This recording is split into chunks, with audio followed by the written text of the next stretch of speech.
Hey everyone, so this is yet another ranking video for me. So for those of you that don't know, I've been doing a series where I've been ranking a director's work from worst to best, with obviously number one being their best. I've done David Fincher, David Lynch, Darren Aronofsky. Check out those videos, you'll be able to find it. I made a watch list. But next up, it's Steven Spielberg. So Steven Spielberg is a director who's done 31 theatrical films. Now, I'm not counting any documentary films he's done or TV films he's done. No, this is specifically films he's directed, not produced or any of that shenanigans. So 31 films. So this is going to be my longest video for the director's videos. Usually they're about 10 minutes, but this will probably be longer. We'll see, though, obviously. So let's kick it off. 31 obviously being the worst, with number one being the best. And again, this is all just my opinion. So 31, let's start off with OE. So I saw this movie recently. When I say recently, I mean a couple months ago, and it was very bland. This was a film that I was like, oh, so this is what people are talking about when they say like Steven Spielberg is like very sentimental and syrupy in a bad way. They're talking about Owies. Owies is a film with Richard Dreyfuss, and it was not a good film. I thought that the filmmaking was okay, but it definitely was a very, very big step down from Spielberg's usual work. Number 30 is The Sugarland Express. Now, this is a film that was very early on in Spielberg's career. In fact, I believe it was his third film. It's not that good, and it's not that special. It has Goldie Hawn in it, and it was pretty forgettable. Next up, so is 29. Now, 29, I saw the director's cut, and that was 1941. So 1941 is a film with John Belushi, and of course, as you probably guessed, is a World War II film. It doesn't quite work as a comedy, and it certainly doesn't work as a war film, which is why it's at number 29. Next up, oh boy, this is a film that many people are probably going to shut off once they see that this is where I'm putting number 28 as. So number 28 for me is Hook. I know, a lot of people love that movie, but truth be told, it really isn't that good. In fact, it's not good at all. Like at all. It works in terms of score, cinematography, acting, the usual stuff that you would expect from a Spielberg film, and it's, again, very syrupy, very sentimental, and it just does not work. It's also overly long. Now, I'll talk at the very end of this, not analysis, but breakdown of Spielberg's filmography as to him as a director, with whether I like him or not. I'll get to that and, the tropes and everything that he follows. But Hook, I just did not like. Now, number 27 is where we start getting into films that I do either sort of like or they're just okay. That's the BFG for number 27. BFG was a film I saw in theaters. It was solid. I enjoyed it. I thought it was funny. I thought visually it was nice. It sounded great. It's nothing special, but it's enjoyable. Just unfortunately one of those kid films that you'll never really see a kid see. Like 10 years from now, people will probably have forgotten about this film if they haven't already, and it's only been 3 years. So next up is number 26. Number 26, actually, I did not like this film at all when I first saw it. But, the more I think about it, the more I'm like, it really isn't a bad film. It just isn't the type of film that I love. And that's War Horse. War Horse is number 26, and it's an okay film. It's got a great score by John Williams. It's well filmed for sure. And it's nice to see World War One, not World War II, World War One get some attention, which you don't really see too often, these days at least. And so it's kind of nice to be able to say, hey, it's a World War I film, but it's pretty tame. It's definitely family friendly. It's not a good film to me, just an okay film. Number 25, this is a forgettable film, but it's entertaining to say the least, and that's The Terminal with Tom Hanks. It's an okay film. It's passable. It's enjoyable. It's not a film that you'll watch and you'll be like, oh wow, that was mind-blowing, but it's also not a film you'll be like, wow, that was a waste of time. It's passable. It's diverting. Number 24, this is not a good film, but I do like it more than all the other films. That's Jurassic World: The Lost World. It's got some cool visual flourishes. It's a very interesting film. I think it could have worked, but the problem is it feels like it's two different films just meshed into one.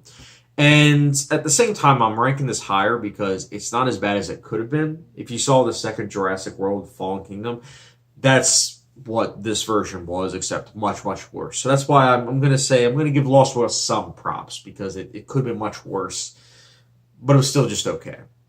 Number 23. So number 23 is a film that I have the box set. So every time I mention one of those films, I'm just going to, show it.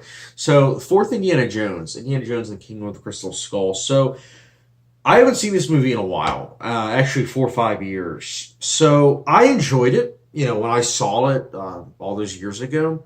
I don't know if I would really like it now, but I have fond memories of it. Now, again, I'm not one of those nostalgia people where I'm like, oh my goodness, because I watched it during this time, I loved it. No.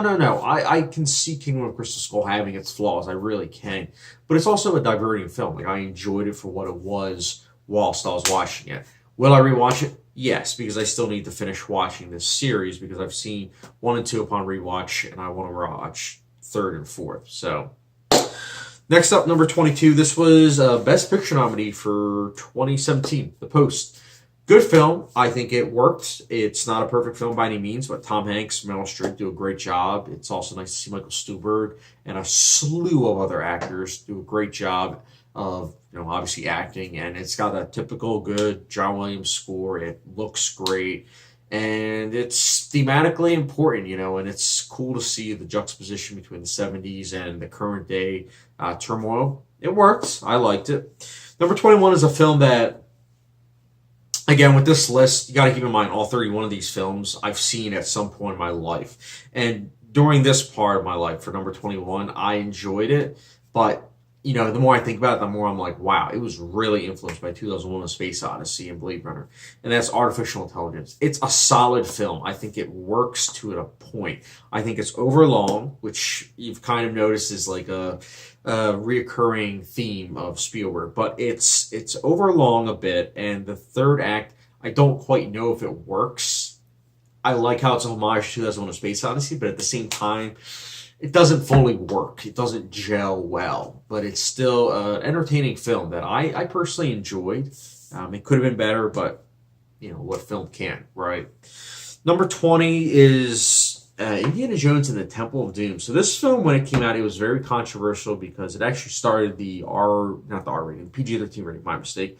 And not only that, it was very dark, especially compared to the first Indiana Jones, but I enjoy it. I think it's very entertaining. Side characters aside, it's a very diverting film that works, technically speaking, and it's Indiana Jones. You can't go wrong with him.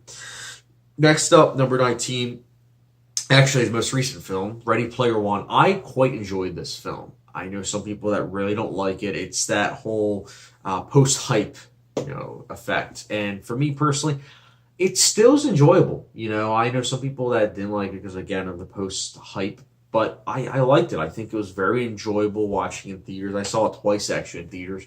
And it's like, one of those movies where it's nice to see nostalgia for the 80s that, actually worked to some extent, as well as the 90s.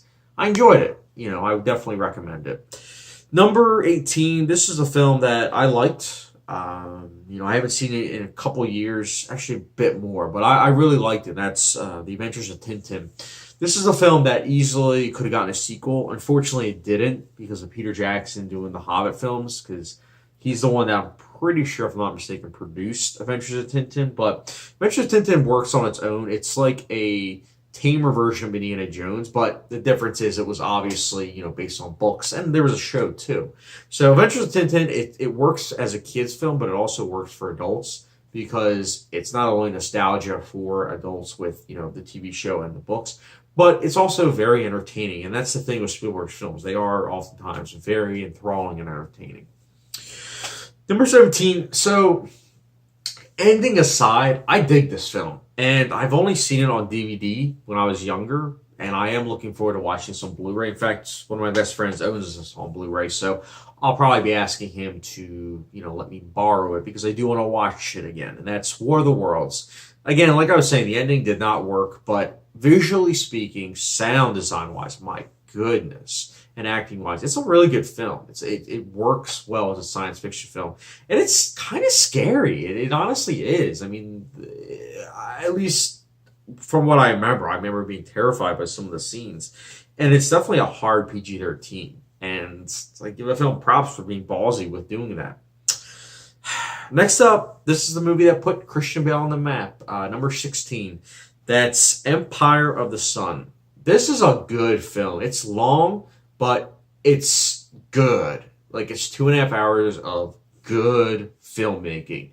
Christian Bale is excellent in the film, and I think that's one of the best things you can say about the film, because everything else, it works. It's Spielberg after all. But what holds it all together is Christian Bale's great performance. It put him on the map, and Spielberg was able to see talent right away, and it worked. It was a gamble that paid off in the end. So that was my number 16. Number 15, this was the film where people kind of were like, wow, Spielberg, he can be a serious filmmaker. Because up until this point, I believe that, again, I wasn't alive during this point in time, but before 1987, a lot of people were saying that Spielberg, he's a filmmaker for kids and teens, but not like adults or serious moviegoers. And then people saw The Color Purple. That's my number 15. It's a good film. It's a film that made people realize that Spielberg is a filmmaker for adults too. And I liked the film. I thought it was good. I do want to rewatch it, but it's a good film. Next up, number 14, Indiana Jones and the Last Crusade. This is a very fun film. It's a very enjoyable film with Sean Connery and Harrison Ford. Given excellent chemistry. The Nazis are back in the Indiana Jones films. And it's just a rock-solid film that you just can't help but get caught up in the adventure. And the technical aspects are incredible. I mean, I don't think I mentioned it yet, but Indiana Jones on Blu-ray, holy cow, it holds up fantastic. And obviously, the fourth one was the most recent one that came out 10 years ago, so you can't tell the big difference. But with the other three, holy cow, you can tell the difference on Blu-ray. My goodness. So, again, it's really good. Number 13, it's a film that I really should rewatch. I did like it when I first saw it, but I haven't seen it in like 10 years. And that's E.T. So E.T. was an enjoyable film. It's very quotable. It's got a great theme song. John Williams did a great job. He knocked it out of the park. The makeup, the prosthetics, they're all incredible. I loved also the fact that it was a film that focused on kids. It was, I believe, one of the first films that did that. In 1982, I believe that's what kind of started off the spew of, the Goonies, It, and all those. And I don't know, it's nice to be able to see a film that's like, wow, that was the first to do this. And it clearly inspired the show Stranger Things, in a good way, obviously. Next up, number 12, and this is a film that I liked. I really do. I do need to rewatch it, as you've kind of noticed with some of these other Spielberg films. And that's Close Encounters of the Third Kind. It's a strong film, I think. It's a film that was one of the first with showing that aliens aren't necessarily bad. Like, they can come down to Earth and actually not cause explosions, Independence Day style. I liked that. I also liked the fact that Richard Dreyfuss is incredible in the film. I think he was excellent. I love the scene where he's like, this means something, with all the, I believe it was mashed potatoes. It's just brilliant. But yeah, that's my number 12. So now we're getting to the last 11. We're almost at the top 10. Number 11. So this is a film that some people thought it was like standard fare, for Spielberg. But I personally, I really liked this movie. I think it holds up. I do want to rewatch it, but that's Bridge of Spies. Bridge of Spies, I thought was really good. I mean, how long is it? It's 2 hours and 21 minutes, but I think it doesn't feel long, and that's probably because it's just so well filmed, so well acted, and it's got a killer score by Thomas Newman. He's one of my favorite composers, for those of you who don't know. But it's just a film that hits all the beats that I like, and it goes above and beyond those beats, though, to me at least. And I think it's a film that you can not only show your family and they appreciate it, but it's also a good history lesson film. And, I like history. So, next up, we're in the top 10, guys. This is a film, though, that many people put in their top 5 Spielberg films. I almost didn't have it in my top 10. I almost put Bridge of Spies as my number 10 instead. But, I was like, you know what? I like it. It's enjoyable. And that's Jurassic Park. Groundbreaking visual effects, good quotes, solid acting, and just a popcorn munching entertainment 101. It does a good job of getting, people in their seats and just enjoying the film, you know. And the visual effects hold up very well today. They're groundbreaking. Highly recommend if you haven't seen it already for some reason. It does have some funny moments too. Next up is number 9. I've seen this a couple times. I do want to rewatch it. And that's Minority Report. Minority Report's a really good film. It's a strong film. It's got a good mystery. Tom Cruise in a science fiction film. This was like one of the first science fiction films that he did, but he knocks it out of the park in my opinion. Max von Sydow was also great in it. Colin Farrell, believe it or not, was in this film. It goes by fast. I think it's smart science fiction, and it definitely was inspired by Blade Runner, but it holds up on its own too. And yeah, I would definitely highly recommend this underrated film because for some reason people just haven't seen it. Much in the same way as my number 8. So my number 8 is Amistad. Amistad is a 1997 film about, slave people on the ship. They overtake it and then they go on trial. It's a really good film. I can definitely see why it's under the radar though, because it's a long film. It's a history film. And it's a film that it did get nominated for some Oscars, but none of the major ones. So people that pay attention to the Oscars, they probably overlooked it because it didn't get nominated for any major Oscars other than Anthony Hopkins' performance. But it's still a film I would highly recommend watching. I think it hits the nail right on the head with its themes.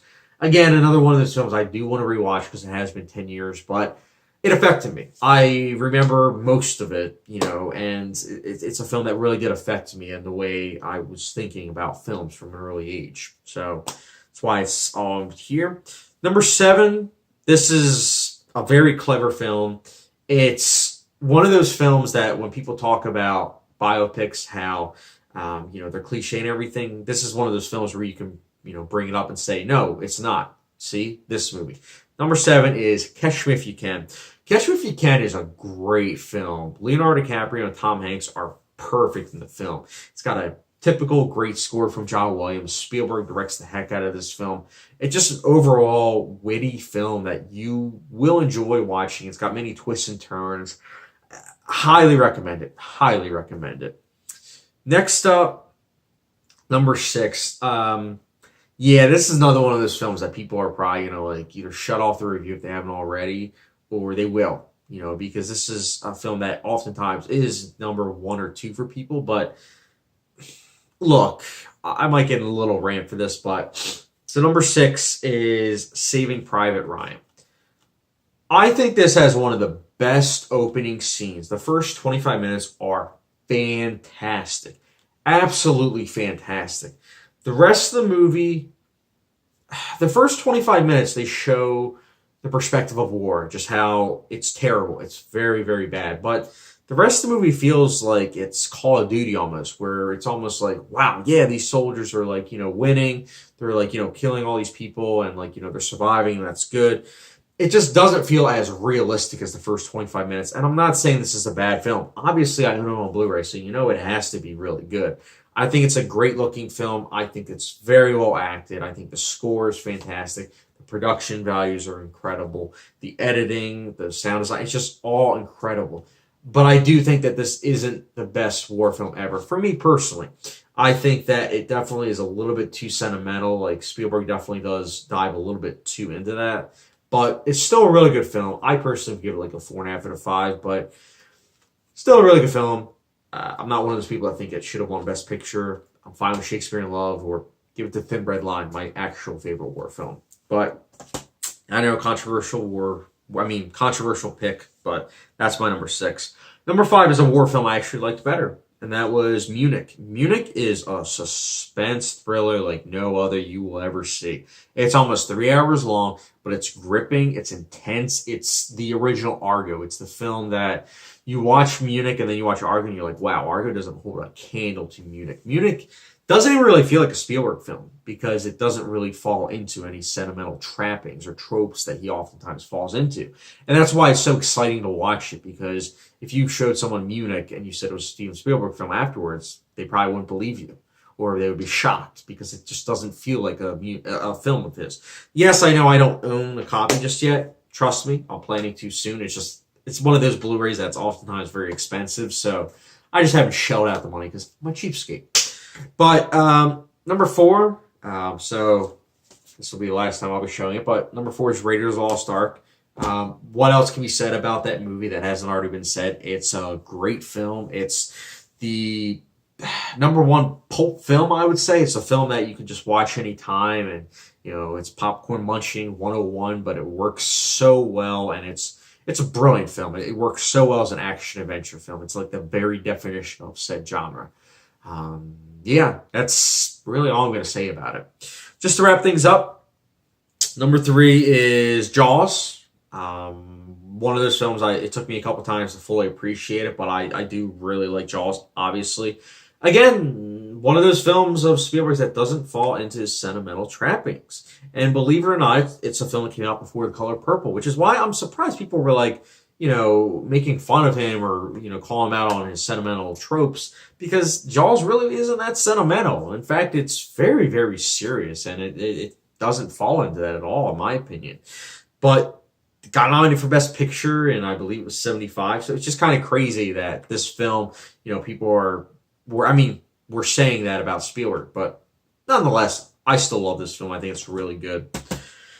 Number 2, I've seen some people rank Steven Spielberg lists, and so that's why I'm going to say this.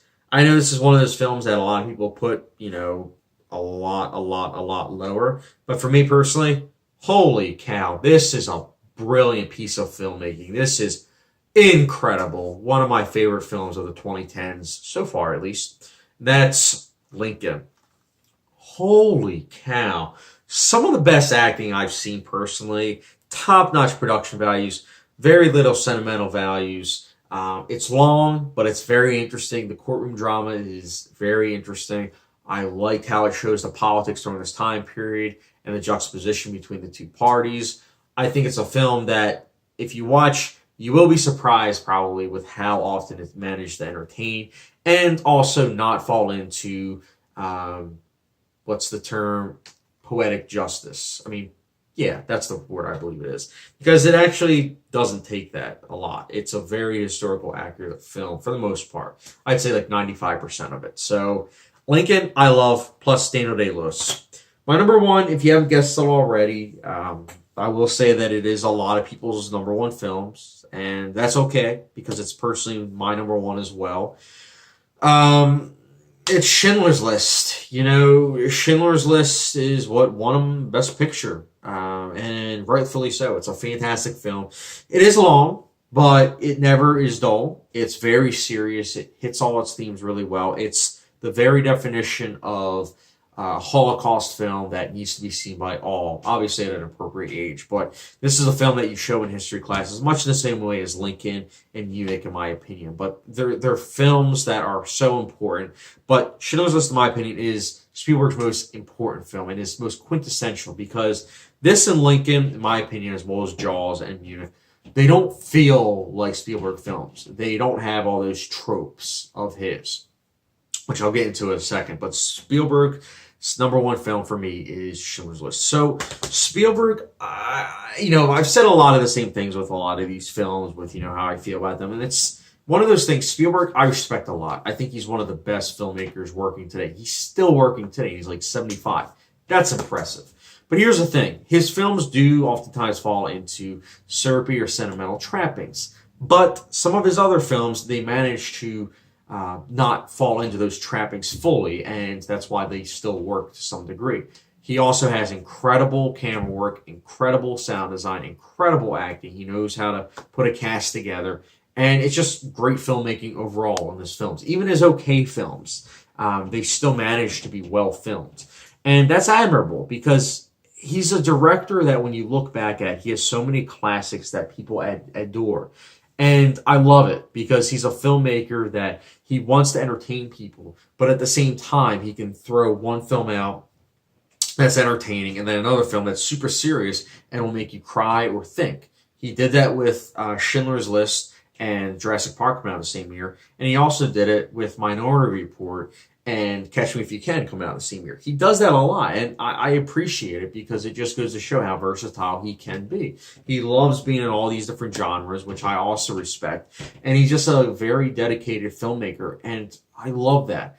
Do I think he's one of the best filmmakers? You betcha. He is obviously one of the best filmmakers. That's one of the reasons why I decided to watch every single one of his films, because I wanted to just watch them all. You know, over the years, I've watched many of his films, but in doing all these ranking lists, I was like, I've seen like 25 of his films. Why not watch the remaining 5 or 6? Because he's just a filmmaker I respect, and I just want to give him some attention. So, guys, I know this, this ranking video has gone on, quite long, and, I have rambled a bit, but you guys are probably used to that. But, guys, that's my ranking list for Steven Spielberg's films. Let me know your ranking of his films in the comment section down below. And just to let you guys know, I am planning to do a Coen Brothers film ranking list, which I'm excited to bring to you guys.